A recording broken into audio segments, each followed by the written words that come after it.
Welcome back to Building and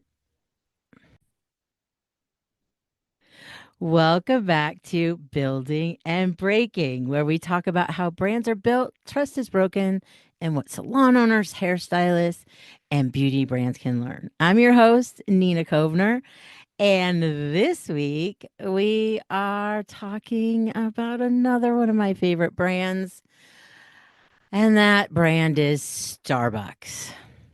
Now, we're always going to add the context, set the intention, seek the nuance. This is not an episode about coffee. This is an episode about brand clarity. It's about what happens when brands forget who they are, who they serve, the problems they solve, what matters to those they serve. And I have a very deep personal connection with this brand because I have been studying them for decades. For decades. And what's happened just in the last 6 months is it's literally feels like Groundhog's Day because if you've ever seen that movie where the same thing happens over and over, because they are once again getting back to their roots, so to speak. This is in my lifetime the third time they have drifted and said, oh shit. Yeah, well, anyways, let's get back to what worked. And the first two times they did that was with Howard Schultz, the original CEO. Came back three times. But the second time he came back, he also wrote a book called Onward: How Starbucks Fought for Its Life Without Losing Its Soul.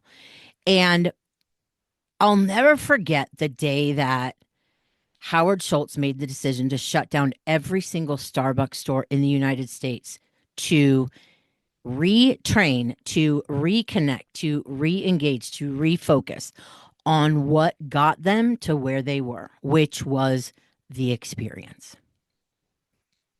Because at the end of the day, the experience is the brand.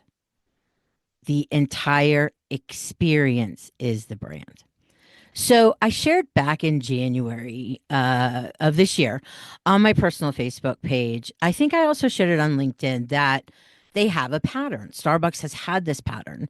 They overcomplicate. They diminish or minimize or lose the experience.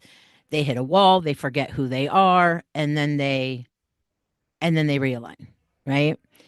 Um, and so you know, it happens. It happens. And one of the reasons I talk so often about clarity of brand story and being it's the foundation for every decision you make in your business. And when we forget that or we don't have that clarity to begin with, that's where we tend to get into trouble. The thing that frustrates me about the Starbucks brand is that they had brand clarity and then they drifted and they got back to it and then they drifted. Now, this new CEO, which is what I talked about back in January, I was, feeling really optimistic because it felt like this new CEO really understood why people decided that it was okay to pay $5 for coffee when we could get coffee for $1. I've shared this concept multiple times in all the creating your awesome brand classes, workshops, and course in understanding the difference between a $1 cup of coffee and a $5 cup of coffee. And it's all about the experience and the value, right? What we value. So I value making my Americanos at home and I invest heavily in my espresso machine. And I value my lash extensions, and I spend an hour and a half every 2 weeks getting my lash extensions done, and also drive 40 minutes to my lash artist and 40 minutes home. Now, another person would be like, "Are you fucking kidding me? That's so stupid." Okay, so Starbucks was quite revolutionary in the beginning when it was like, you know what, this is actually not just a cup of coffee. This is a place of connection. This is a place of community. This is the third place, right? The work home Starbucks. So that is critical in looking at what happened and what could be happening as they get back to quote unquote their brand promise, their brand experience, etc. So the new CEO, again, what I shared back in January was they're cutting the menu by 30%. Okay, great. Okay, great. That's great because the menu got complicated. And the impact of a complicated menu reverberates throughout the entire organization. It impacts operations, it impacts revenue, it impacts literally everything. So just adding like one whatever drink, it's not just one drink. So it's just like a salon adding like a new coloring service. It's not just that. If you're an employment based salon, it's training the team, it's ordering the inventory, it's all in marketing, it's so many things, right? So it's not just a menu. And typically in my experience what I see is we tend to complicate things. I'm just collectively saying I'm generalizing here. I do a lot of work though with our clients in simplifying menus and making them more client friendly and brand aligned. But the same thing goes for beauty brands. When you look at the amount of SKUs that a beauty brand has, the amount of products that a beauty brand has, it's like, are you really? Like, are you kidding me? Because it stresses the entire system, the entire supply chain. And so that's what happened to Starbucks. They just kept adding, just kept adding, just kept adding. And I'll never forget the day they announced mobile ordering. And I'm like, oh no. Like, I get it. I understand the quote unquote problem it's solving, right? Creating efficiencies and simplicity and being like easy to do business with and convenient. And also, I know for a fact this is going to negatively impact the in store experience. Well, that's exactly what's happened, right? So, a company like Starbucks or a salon or a beauty brand could be like, you know what, we want to keep the mobile ordering, but something's got to give. The system is stressed beyond and the experience has been diminished. So where can we create more space? And cutting the menu by 30% was a really great idea. A really great idea. Getting back focused on what they create and deliver and ensuring that that experience is consistently delivered because you remember consistency builds trust, right? Trust builds relationships. Relationships can build referrals. So referrals can be retained if we deliver and aligned with our brand experience consistently, and then that can turn into revenue, right? So more isn't always the answer. In fact, it's almost never the answer, to be honest, unless we're talking about love or nature or the animals. I mean, but more. And so we all need to look at in all of our businesses, how that impacts, how that touches every part of the organization and really take a big step back and say, oh shit, like this was a good idea in like like looking at it from like a small lens, but when we really open that lens, take a big step back, that really screwed up our experience, right?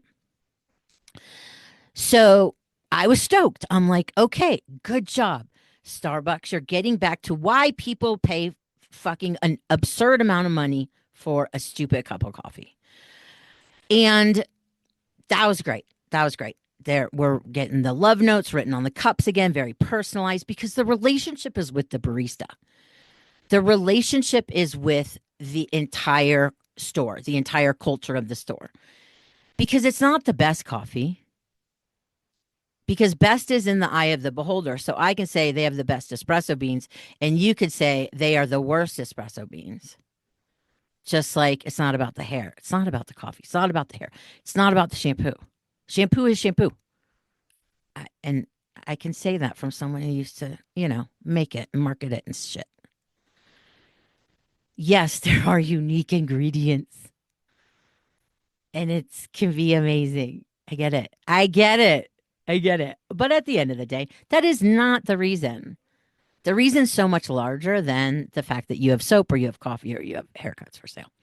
Okay, so more is not the answer, right? We want to hone in, we want to refocus on the experience. And the best way to do that is to get back to the core essence of why they were successful in the beginning. It was the connection. It was the community. It was the comfort. It was the sense of belonging. That's what it was. That's the experience. It's the experience with the barista. So, okay, so I'm all optimistic because I am inherently an optimist. I was super optimistic that this brand finally, once again, remembered who they were and what matters to those they serve, being it the customers and the baristas, right? We have multiple audiences we serve in any business. And so we've got this connection, we've got this community, we've got this personalization with the love notes being written on the cups again. And then earlier this month, they drop a dress code. Now, they've always had a dress code, by the way. And I've talked a lot about dress code in alignment with your brand. I actually just did a reel on that over on the Passion Squared Instagram. But I'm talking about this because it's such a great example of brand alignment and brand misalignment. And the decisions that you make that are aligned with your obviously your brand promises, but also your desired outcomes and objectives. If you're a client of Passion Squared, you ever have been, you know one of the first questions I ask you is what outcome are you seeking? What outcome are you seeking? So back in January, I'm like, this new CEO is seeking an outcome of the experience, right? They want to ensure that the experience is comforting, is connecting, is community, is all of those things. Because ultimately, if you look back at Starbucks, they have really kind of rooted in the community. And by rooted in the community, I mean like you could go into like a Starbucks in any city, USA, and there's always something kind of local and vibey about it, right? And they are trying to create that experience, that local community, that hyper local community, even though they are a gajillion dollar chain. Okay. So again, the personalized love notes on the cups, the relationships with the baristas, you can dine in again, you can do this, you can do that. And then they make the dress code basically so boring that the barista is no longer able to express themselves. And by express themselves, I don't mean like just walking in a bathing suit. So we're not doing absolute black and white thinking on this podcast. I'm talking about their colorful shirts or whatever, because now it's all you have to wear a black shirt. Now, of course, I love black shirts, but that's not the point. Doesn't matter what I love. When I think about the brand and I think about what their attempt to reinvent, and I think about them getting back to their core brand story and experience promises, etc., the dress code decision did the exact opposite. Because here's the difference. Here's the difference. Is that you could say, well, McDonald's has a dress code. And it's like, yeah, part of McDonald's brand story and brand promise and experience is not to be your local burger joint. That's not who they are. That's never been who they are. But Starbucks was, or is attempting to get back to. And it's a complete disconnect, because what it says visually, right? Just visually. Pretend we don't even talk about it, even though I talk to baristas all the time, because that's my brand strategist head. I'm constantly asking questions to every business I go to. And I'm talking to the workers, because the workers are the ones that really, really are the ones that know what's up, right? That's why listening is so important. Anyways, so basically, you walk in and you're like, it feels, I'm going to say dull. Like the shine, like the little shine kind of got taken away. Now you may say, Nina, that's stupid. No, it's not, because every little thing, every touch point, every sensory, everything is part of the experience. Every word, every color, every tone, every sound, it all contributes to the experience. And that's why we choose to engage with companies, right? Kind of like when we talked about in the Target episode, you go into Target for toilet paper and well, some of us used to go into Target with toilet paper and leave with like, a whole new living room. We have to remember that the value of the experience is in the experience. It's not the fucking coffee. It's not the coffee. So on one out of one side of their mouth, the Starbucks leadership is saying, we want to get back to the experience. We want to get back to local. We want to get back to personalization. We want to get back to that. And they're like, oh, LOL. Let's all like make everyone look like a robot. That's the disconnect. That's the disconnect. So every decision impacts that experience. And the way we make those decisions is getting clear on our brand story, including our brand promise, right? Like when Howard Schultz came back the second time as CEO and shut down every Starbucks store in the US, he didn't just write some mission statements like we really care about the experience. No, he fucking shut the whole system down and said we gotta get our act together. We made a mistake. We got to get back, and it worked. It worked for a very long time. So this is why I'm not a fan of like mission statements or like these are our values. Your brand story is not about you. It's about who you serve, whether it's a personal brand, business brand, service brand, product brand. So, I mean, an example to that is your brand could all be about like self care and calm, but the schedule is chaotic. We could have a brand that prioritizes inclusivity, but our agreements don't reflect that. We can say we are, a luxury brand, but prices and systems are not even close to luxury, or prices are luxury, but the experience is value. We could say this is a peaceful space, but then we're triple booking and have like chaotic music on. So again, your brand story is the foundation for every decision you make, right? And the experience is the brand. So more is not better. More, less is usually more. You've heard that. Less is more, less is more. You know, I will eventually do an episode in and out. They are on my list. In and out is such a great example of such clarity around their brand. Their menu hasn't changed. And I've been going to In and Out since I was in high school. And that was in the 80s. That was a long time ago. That was a really long time ago. So, anyways, so when you're looking at your designing your experience, which is part of your brand promise, when you're looking at designing your menu or you're looking at beauty brand, looking at a collection of products, you're looking at educational offerings, you're like any simplicity is always going to be the move. Simplicity is always going to be the move. And I was incredibly privileged and blessed to be raised up as a young executive by a genius who talk about simplicity, because simplicity is hard. It's easier just to add more shit, right? To hone things down, to communicate simply, to create a simple menu or whatever. It's not easy to do. It's not easy to do. But in 9 times out of 10, we're going to have a bigger impact. Generally speaking, of course, there's certain brands that wouldn't apply to. But the brands that I work with, salon brands, pro beauty brands, yes, I can promise you we could all take a step back and simplify. So, and when we simplify, it impacts the entire system in a positive way. One of the conversations I have often with, it just reminds me of the baristas who are stressed beyond, from the menu additions, from this, from that, mobile ordering, but nothing changed. They just kept piling shit onto the baristas.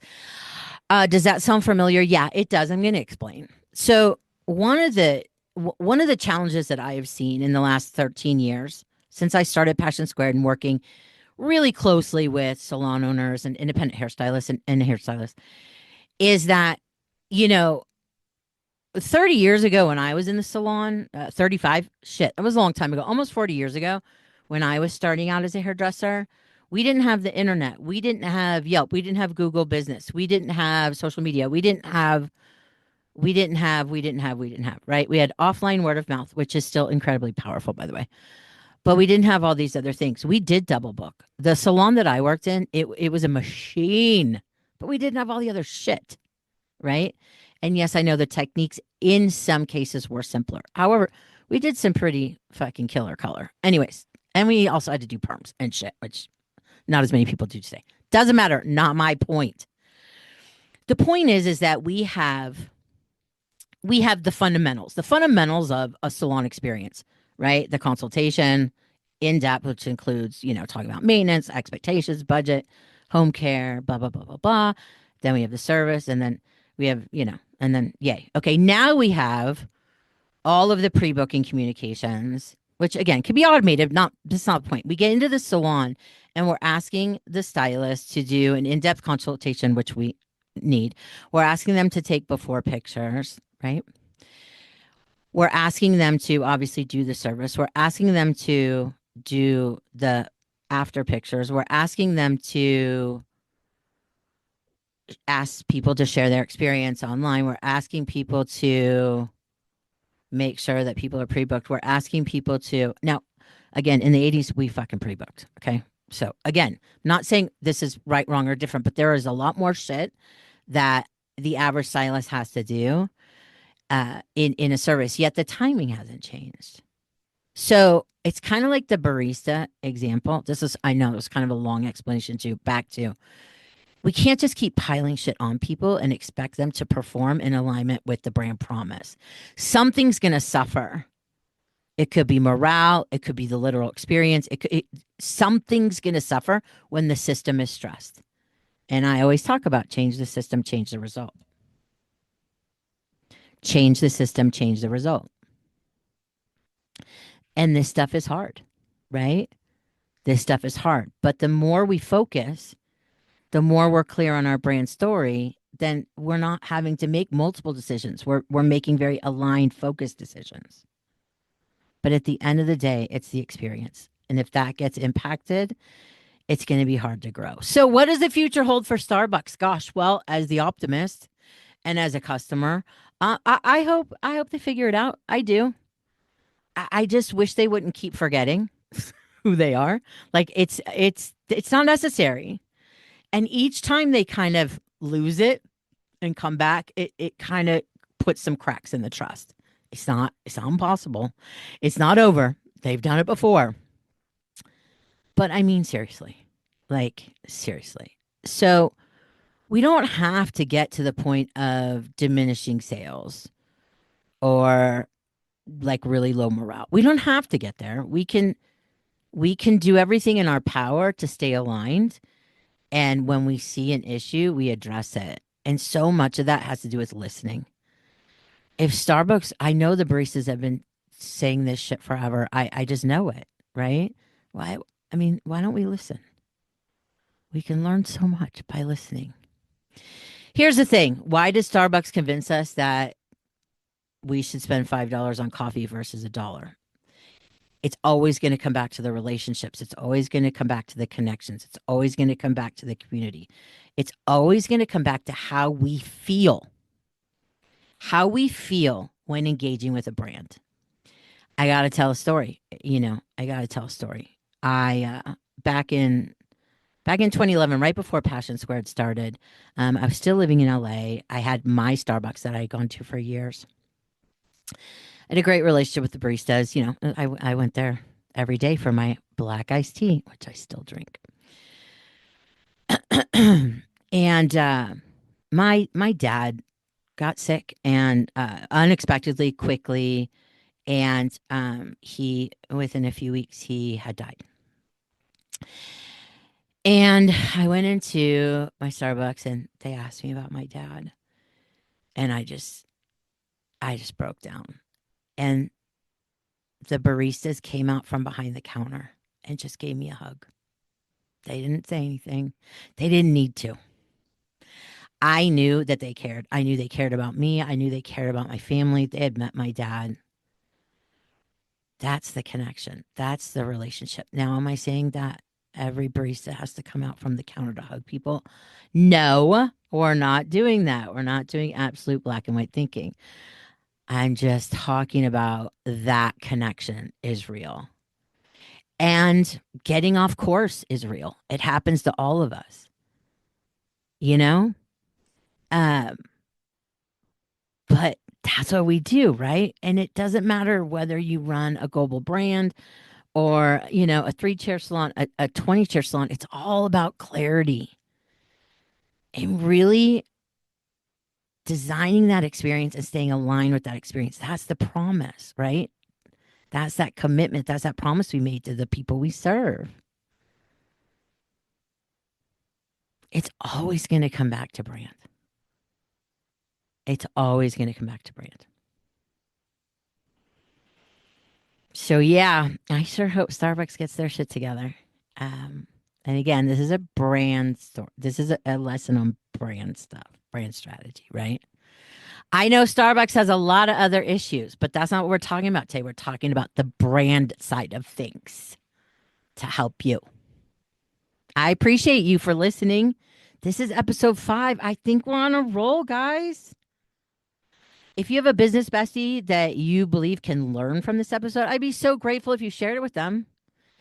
Also, leaving like a rating or review on Apple or Spotify helps this podcast become more discoverable to those it can help. So if you have a couple seconds to do that, I'd be super grateful for that too.